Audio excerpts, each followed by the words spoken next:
My name is Mark Dowding and I'm the Director of Intelligent Driving, and our specialisation is advanced driver training for business. Typical training can save 8 to 10% in fuel, so the cost savings can be quite significant from that point of view. And of course, if you can get drivers to drive in a safer manner, that will have an impact on the insurance. 8 to 1,200 drivers a year are killed on business. There's not many other occupations in life that you can do that are much more dangerous. Our focus is to reduce the risk of a driver being involved in a crash. Whenever you're ready, we'll head off onto the road. Every day when you're out on the road, there's always something that's slightly different from the day before, and I think there's always things you can learn.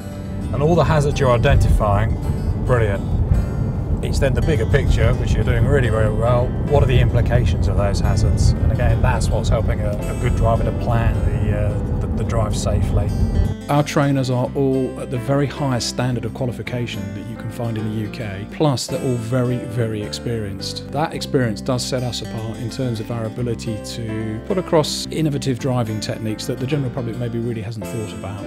The car behind is still following quite close, so I've just put the brakes on just to tell him that I'm slowing down. Good. And it's small things like that that can obviously make a difference between maybe being hit from behind and obviously not being hit. The 2007 Corporate Manslaughter and Homicide Act has made it very important for companies to think about how they're training their drivers. They've got to take responsibility.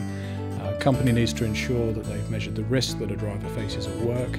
They've got to put measures into place to protect that driver from those risks. Now that applies to drivers who either drive company cars or people who are driving their own cars on behalf of a business. Perhaps there's an incident on the road where someone's killed, then the health and safety executive and the police will treat that issue very, very seriously. They'll want to see an audit trail from the company proving that they have put measures into place. Now, if that's not the case, the consequences can be very, very severe. That's the end of the refresher session, and as usual, a really good standard of driving. Now I do get comments now, which is quite nice from people saying that's a nice smooth drive.